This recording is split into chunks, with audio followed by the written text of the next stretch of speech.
24-year-old Leon Peter Vernon White was described by those who loved him as a mischievous free spirit, stubborn but loyal. That was, however, until he lost his life after a momentary lapse in good judgment. On the 6th of June 2024, Leon, accompanied by 2 friends and his dog, travelled from his hometown in Tewkesbury to visit his mum in Cardigan, West Wales in the UK.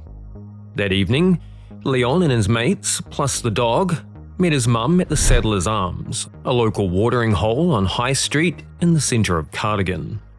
As with so many stories in the series, it was after a drop or two that poor choices began to take effect, and, according to the pathologist's report later, illicit substances were involved too. Shortly before 7:30 p.m, they left the Saddler's Arms to walk down by the river.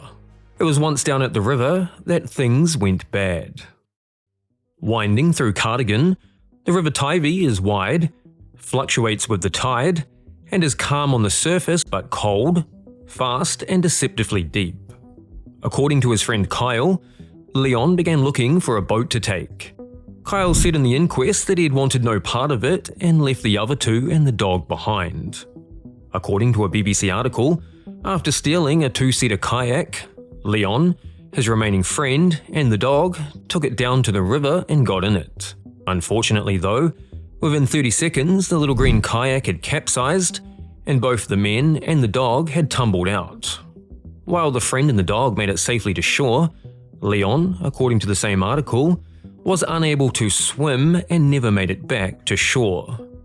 Police discovered his body around 1 a.m. the next morning, roughly 50 yards from where they had first capsized.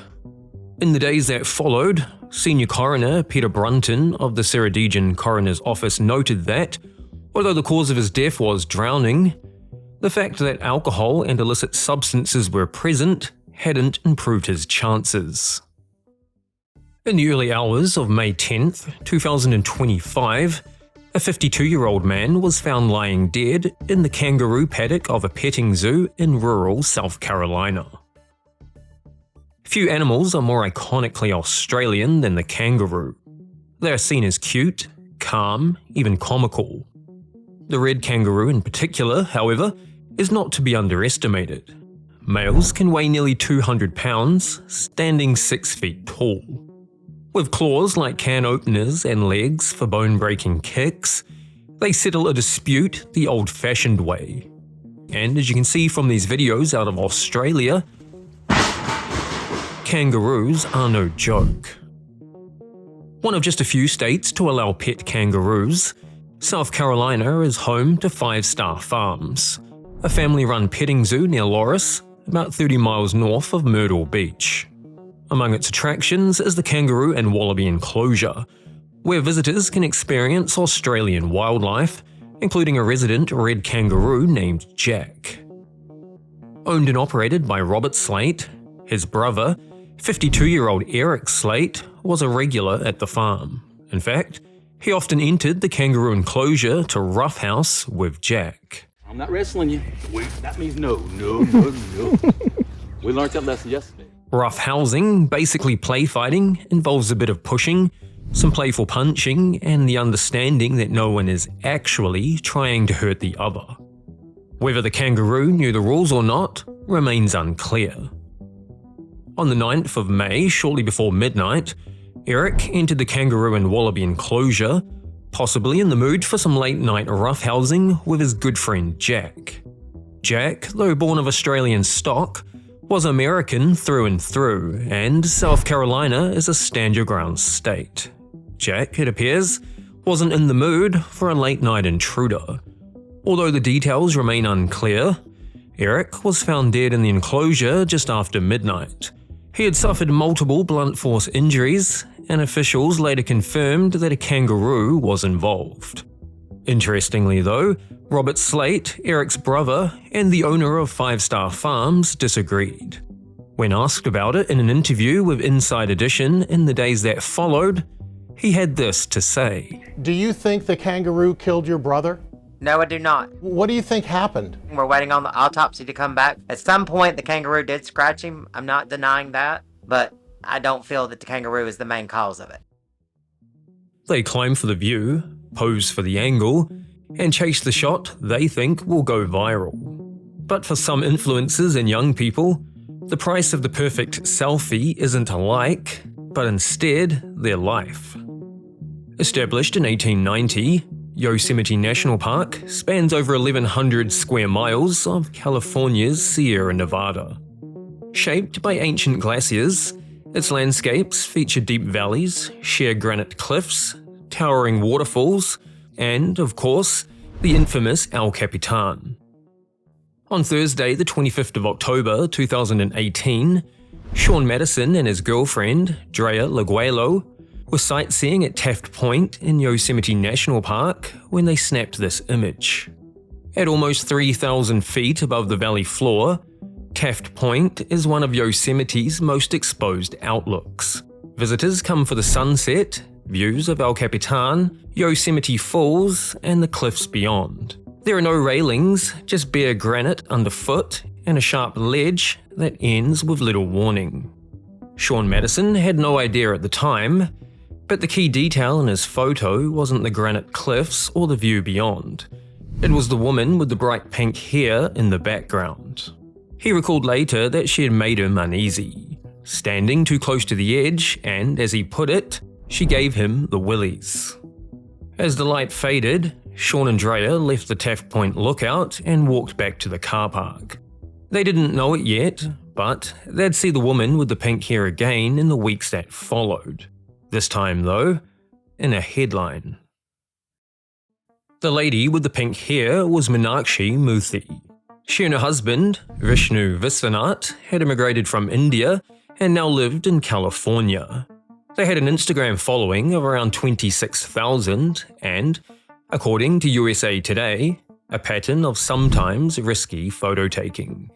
In fact, what would later seem somewhat ironic, just months earlier, Meenakshi had posted a photo sitting near an edge in the Grand Canyon. The caption warned that gusts of wind could be fatal and ended with a chilling, yet somewhat ironic question. Is our life just worth one photo? Tragically though, fast forward to that day at Taft Point in Yosemite National Park. After Sean Madison, his girlfriend, and everyone else had left, Meenakshi and Vishnu, both intoxicated according to a USA Today article, set up their tripod near the edge, presumably to take a photo. Unfortunately though, that isn't what happened. The next morning, Friday the 26th of October 2018, visitors arriving at Taft Point found the tripod standing near the edge, alone and unattended. With no one in sight, they alerted park rangers. Although the exact details will never be known, rangers using high-powered binoculars spotted the bodies of Meenakshi and Vishnu. Instead of a picture, they had fallen a whopping 800 feet onto the valley floor below. The coroner later confirmed that alcohol had been a factor. Now, for something slightly different to finish up with, for those of you familiar with the series, you know I'll often include a story where no one dies, but through their own stupidity, come about as close as you can get to a Darwin Award without actually winning one.